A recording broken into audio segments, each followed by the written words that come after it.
روزے کی اہمیت تو اسی سے واضح ہے کہ یہ اسلام کے 5 ارکان میں سے ایک رکن ہے۔ نبی کریم صلی اللہ علیہ وسلم کا فرمان ہے، اسلام کی بنیادیں 5 ہیں۔ پہلی، اس بات کی گواہی دینا کہ اللہ تعالیٰ کے سوا کوئی معبود نہیں اور محمد صلی اللہ علیہ وسلم اللہ کے رسول ہیں۔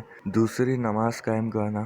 تیسری، زکوٰۃ ادا کرنا۔ چوتھی، بیت اللہ کا حج کرنا اگر استطاعت حاصل ہو جائے۔ پانچویں، اور رمضان المبارک کے روزے رکھنا۔ رمضان المبارک کے روزے فرض ہیں، اس لیے کہ اللہ تعالیٰ نے اس مہینے کے روزوں کی بابت فرمایا، اے ایمان والو، تم پر رمضان المبارک کے روزے رکھنا فرض کیے گئے ہیں، اور فرض کا انکار کفر و ارتداد ہے۔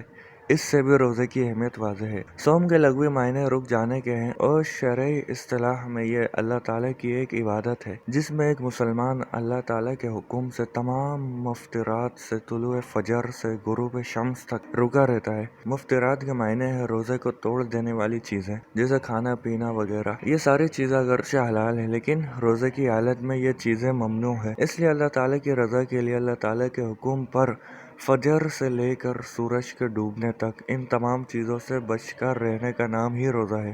روزے کا مقصد، اس تعریف اور عمل سے ہی روزے کا وہ مقصد واضح ہو جاتا ہے جو اللہ تعالیٰ نے قرآن کریم میں روزے کا حکم دیتے ہوئے لعلکم تتقون کے الفاظ میں بیان فرمایا کہ تمہارے اندر تقوی پیدا ہو۔ تقوی کا مطلب ہے دل میں اللہ تعالیٰ کا ڈر اور اس کا خوف اس طرح جاگزے ہو جائے کہ ہر کام کرنے سے پہلے انسان یہ دیکھے کہ یہ جائز ہے یا ناجائز ہے، حلال ہے یا حرام ہے، اس سے اللہ تعالیٰ راضی ہوگا یا ناراض۔ روزے سے یہ تقوی کس طرح حاصل ہوتا ہے؟ جب ایک مسلمان روزے کی حالت میں گھر کی 4 دیواری کے اندر بھی، جہاں اس کو کوئی دیکھنے والا ہوتا ہے نہ اس کا کوئی مواخذہ کرنے والا، کھاتا ہے نہ پیتا ہے، کیوں؟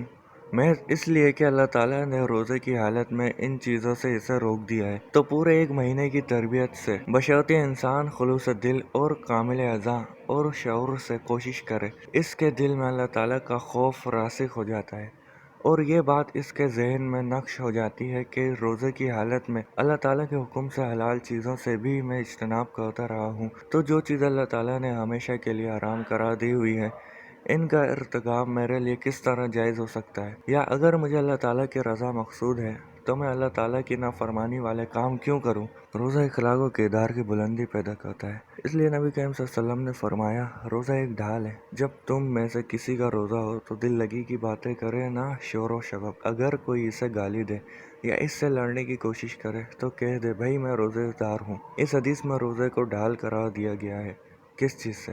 گالی گلوچ سے، شور و شغب سے اور دل لگی کی باتوں سے۔ حتیٰ کہ کوئی گالی بھی دے تو کہہ دیا جائے، میں تو روزے دار ہوں، میں روزے کی حالت میں اپنی زبان کو گالی سے آلودہ نہیں کروں گا، لڑائی کا جواب لڑائی سے نہیں، عفو و درگزر سے دوں گا۔